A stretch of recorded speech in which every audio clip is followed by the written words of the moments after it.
Good evening, dear listener, and welcome to another episode of Mortica Presents FREDtime Stories. On this show, I will be reading short horror stories from up-and-coming authors and horror legends alike. In case you didn't know, I am your host, Dead Fred, and I am the voice of the horror-inspired rock band Mortica. If you haven't already, please consider subscribing and leaving a like and a comment. If you want to know more about Mortica, please follow us on all of our social media accounts. If you want to support the show and the band, please consider joining our Patreon page. For just $5 a month, you can have access to behind the screams footage, early access to merchandise and music, as well as a monthly live stream from yours truly. Now, without further ado, let's get into tonight's reading. From Ray Bradbury, The October Game. He put the gun back into the bureau drawer and shut it. No, not that way. Louise wouldn't suffer that way. She would be dead and it would be over. She wouldn't suffer. It was very important that this thing have, above all, duration. Duration through imagination. How to prolong the suffering. How? First of all, to bring it about. Well, the man standing before his bedroom mirror carefully fitted his cufflinks together. He paused long enough to hear the children run swiftly on the street below. Outside this warm, two-story house, like so many gray mice, the children like so many leaves. By the sound of the children, you know what calendar day. By their screams, you know what evening. You know it was very late in the year. October. The last day of October. With white bone mask and cut pumpkins and the smell of dripping candle wax. No, things hadn't been right for some time. October didn't help any. If anything, it made it worse. He adjusted his black bow tie. If there were spring, he nodded slowly, quietly, emotionlessly, at his image in the mirror. Then there might be a chance. But tonight, all the world was burning down to ruin. There was no green of spring. None of the freshness, none of the promise. There was a soft running in the hall. That's Marion, he told himself. My little one. All 8 quiet years of her, never a word. Just her luminous gray eyes and her wandering little mouth. His daughter had been in and out all evening, trying on various masks. Asking which was the most terrifying, most horrible. They had both finally decided on a skeleton mask. It was just awful. It would scare the beans from people. Again, he caught the long look of thought and deliberation he gave himself in the mirror.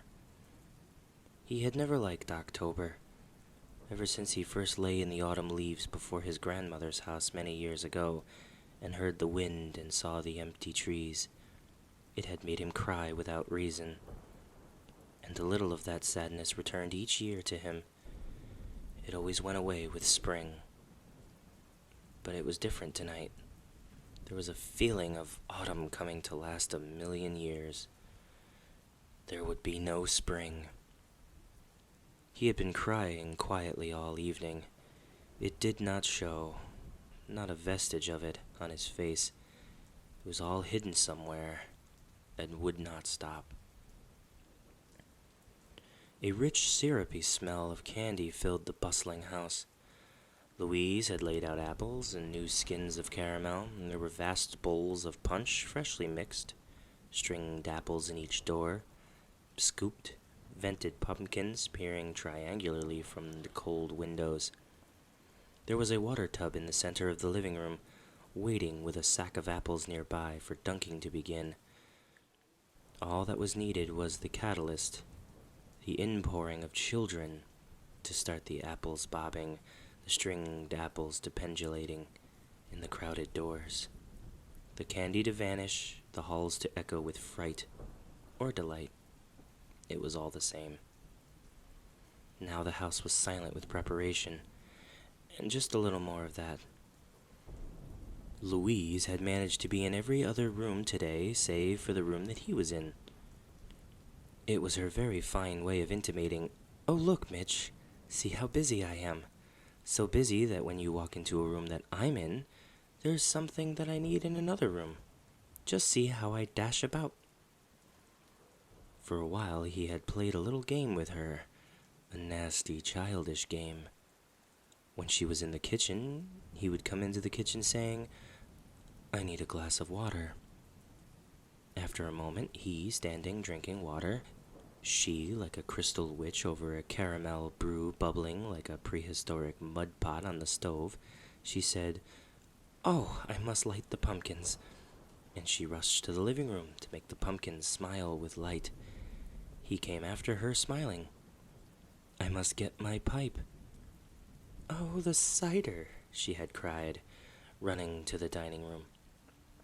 "I'll check the cider," he had said. But when he tried following, she ran into the bathroom and locked the door. He stood outside the bathroom door, laughing strangely and senselessly, his pipe gone cold in his mouth, and then, tired of the game but stubborn, he waited another 5 minutes. There was no sound from the bath, unless she enjoyed it in any way, knowing that he waited outside, irritated.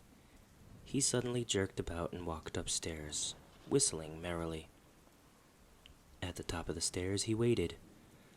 Finally he had heard the bathroom door unhatch and came out, and life downstairs resumed, as life in a jungle would resume once a terror has passed and the antelope returned to their spring. Now, as he finished his bow tie and put on his dark coat, there was a mouse rustling in the hall. Marian appeared in the door, all skeletonous in her disguise. "How do I look, Papa?" "Fine." From under the mask, blonde hair showed. From the skull sockets, small blue eyes smiled. He sighed. Marian and Louise, the two silent denouncers of his virility, his dark power. What alchemy had there been in Louise that took the dark of a dark man and bleached all dark brown eyes and black hair, and washed and bleached the ingrown baby, all during the period before birth until the child was born? Marian, blonde, blue-eyed, ruddy-cheeked. Sometimes he suspected that Louise had conceived the child as an idea, completely asexual, an immaculate conception of contemptuous mind and cell. As a firm rebuke to him, she had produced a child in her own image. So, to top it, she had somehow fixed the doctor, so he shook his head and said, "Sorry, Mr. Wilder. Your wife will never have another child. This is the last one." "And I wanted a boy," Mitch had said 8 years ago. He almost bent to take hold of Marian now in her skull mask. He felt an inexplicable rush of pity for her, because she had never had a father's love, only the crushing, holding love of a loveless mother. But most of all, he pitied himself, that somehow he had not made the most of a bad birth, enjoying his daughter for herself, regardless of her being dark, and the sun and like himself. Somewhere he had missed out. All things being equal, he would have loved the child. But Louise hadn't wanted a child anyway. In the first place, she had been frightened of the idea of birth. He had forced the child on her, and from that night all through the year until the agony of the birth itself, Louise had lived in another part of the house. She had expected to die with the forced child. It had been very easy for Louise to hate this husband who wanted a son that he gave his only wife to the mortuary. But Louise had lived, and in triumph, Her eyes, the day he came to the hospital, were cold. "I'm alive," they said, "and I have a blonde daughter. Just look." And when he had put out his hand to touch, the mother had turned away to conspire with her new pink daughter, away from the dark forcing murderer. It had been all so beautifully ironic. His selfishness deserved it. But now it was October again. There had been other Octobers, and when he thought of a long winter, he had been filled with horror year after year to think of endless months mortared into the house by an insane fall of snow, trapped with a woman and child, neither of whom loved him, for months on end. During the 8 years, there had been respites. In spring and summer, you go out, walked, picnicked. There were desperate solutions to the desperate problem of a hated man. But in winter, the hikes and picnics and escapes fell away with the leaves. Life, like a tree, stood empty, the fruit picked, the sap run to earth. Yes, you invited people in, but it was hard to get people in with blizzards and all. Once he had been clever enough to save for a Florida trip. They had gone south. He had walked in the open. But now, the 8th winter was coming. He knew that things were finally at an end. He could not simply wear this one through. There was an acid walled off in him that slowly had eaten through tissue and bone over the years, and now, tonight, it would reach the wild explosive in him, and all would be over. There was a mad ringing of the door below. In the hall, Louise went to see. Marian, without a word, ran down to greet the first arrivals. There were shouts and hilarity. He walked to the top of the stairs. Louise was below, taking wraps. She was tall and slender and blonde to the point of whiteness, laughing down upon the new children. He hesitated. What was all this? The years, the boredom of living. Where had it all gone wrong? Certainly not with the birth of the child alone. It had been a symbol of all their tensions, he imagined. His jealousies and his business failures, and all the rotting rest of it. Why didn't he just turn, pack a suitcase, and leave? No, not without hurting Louise as much as she had hurt him. It was simple as that. Divorce wouldn't hurt her. It would simply be an end to the numb indecision. If he had thought divorce would give her pleasure in any way, he would stay married for the rest of his life for damn spite. No, he must hurt her. Figure out some way, perhaps to take Marian away from her legally. Yes, that was it. That would hurt her most of all, to take Marian away. "Hello, down there." He descended the stairs, beaming. Louise didn't look up. "Hi, Mr. Wilder." The children's voices waved as he came down. By 10 o'clock, the doorbell had stopped ringing. The apples were bitten from string doors. The pink child faces were wiped dry from all the apple bobbing. Napkins were smeared with caramel and punch, and he, the husband, with pleasant efficiency, had taken over. He took the party right out of Louise's hands. He ran about talking to the 20 children and the 12 parents who had come and were happy to have the spiked cider that he had fixed them. He supervised pin the tail on the donkey, spin the bottle, musical chairs, and all of the rest. Amid fits of shouting laughter, then, in the triangularly eyed pumpkin shine, all house lights out, he cried, "Hush! Follow me!" Tiptoeing towards the cellar, the parents, on the periphery of the costumed riot, commented to each other, nodding at the clever husband, speaking to the lucky wife. How well he got on with children, they said. The children crowded after the husband, squealing. "The cellar," he cried. "The tomb of the witch." More squealing. He made a mock shiver. "Oh, abandon all hope, ye who enter here." The parents chuckled. One by one, the children slid down a slide which Mitch had fixed from lengths of table section into the dark cellar. He hissed and shouted ghastly utterances after them. A wonderful wailing filled the dark pumpkin-lit house. Everyone talked at once. Everyone but Marion. She had gone through the party with minimum a sound or talk. It was all inside of her. The little troll, he thought. With a shut mouth and shiny eyes, she had watched her own party, like so many serpentines thrown before her. Now, the parents, with laughing reluctance, slid down the short incline uproarious, while little Marion stood by, always wanting to see it all, to be last. Louise went down without help. He moved to aid her, but she was gone before he bent. The upper house was empty and silent in the candle shine. Marion stood by the slide. "Here we go," he said, and picked her up. They sat in a vast circle in the cellar. Warmth came from the distant bulk of a furnace. The chairs stood in a long line against each wall. 20 squealing children, 12 rustling relatives, alternately spaced with Louise down at the far end and Mitch at his end near the stairs. He peered, but saw nothing. They had all groped to their chairs. Catch us as you can in the blackness. The entire program from here on was to be enacted in the dark. He is Mr. Interlocutor.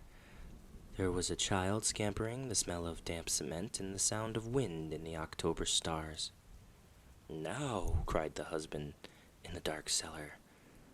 "Quiet." Everybody settled. The room was black. Not a light, not a shine, not a glint of an eye. A scraping of crockery, a metal rattle. "The witch is dead," intoned the husband.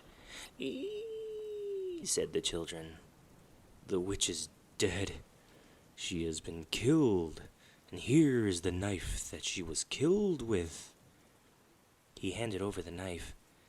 It was passed from hand to hand, down and around the circle, with chuckles and little odd cries and comments from adults. "The witch is dead, and this is her head," whispered the husband, and handed an item to the nearest person. Oh, I know how this game is played, Some child cried, happily in the dark. He gets some old chicken innards from the icebox and hands them around and says, "These are her innards." He makes a clay head and passes it around. "This is her head." He passes soup bone as her arm. He takes a marble and says, "This is her eye." He takes corn and says, "This is her teeth." And he takes a sack of plum pudding and gives it and says, "This is her stomach." I know how this is played. "Hush! You'll spoil everything. The witch came to harm, and this is her arm," said Mitch. Eee. The items were passed and passed like hot potatoes around the circle. Some children screamed, wouldn't touch them. Some ran from their chairs to stand in the center of the cellar until the grisly items had passed. Oh, it's only chicken inside, scoffed a boy. Come back, Helen. Shot from hand to hand with small scream after scream, the items went down, down to the following to another. "The witch cut apart, and this is her heart," said the husband. 6 or 7 items moving through all at once. Louise spoke up. "Marion, don't be afraid, it's only play." Marion didn't say anything. "Marion," asked Louise, "are you afraid?" Marion didn't speak. "She's all right," said the husband. "She's not afraid." On and on the passing, the screams, the hilarity.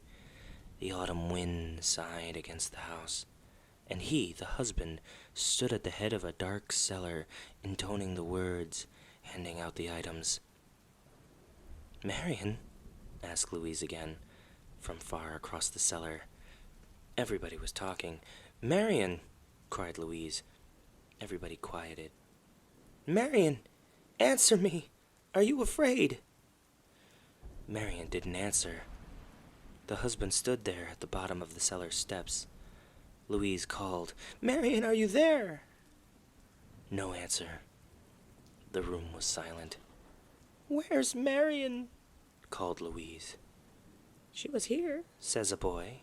"Maybe she's upstairs." "Marion!" No answer. It was quiet. Louise cries out, "Marion! Marion!" "Turn on the lights," said one of the adults. The items stopped passing. The children and adults sat with their witches' items in their hands. "No," Louise gasped. There was a scraping of her chair wildly in the dark. "No, don't turn on the lights. No, oh God, don't turn them on. Please, please don't turn on the lights." Louise was shrieking now. The entire cellar froze with the scream. Nobody moved. Everyone in the cellar suspended in the suddenly frozen task of this October game. The wind blew outside, banging the house. The smell of pumpkins and apples filled the room. With the smell of objects in their fingers, one boy cried, "I'll go upstairs and look." And he ran upstairs, hopefully, and out around the house 4 times, into the house calling, "Marion, Marion, Marion!"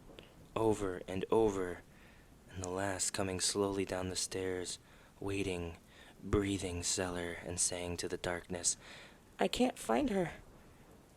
And then some idiot turned on the lights.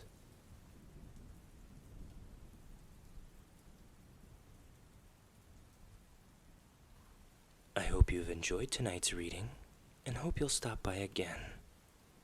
My name has been Dead Fred, and until next time, mortal, stay scared.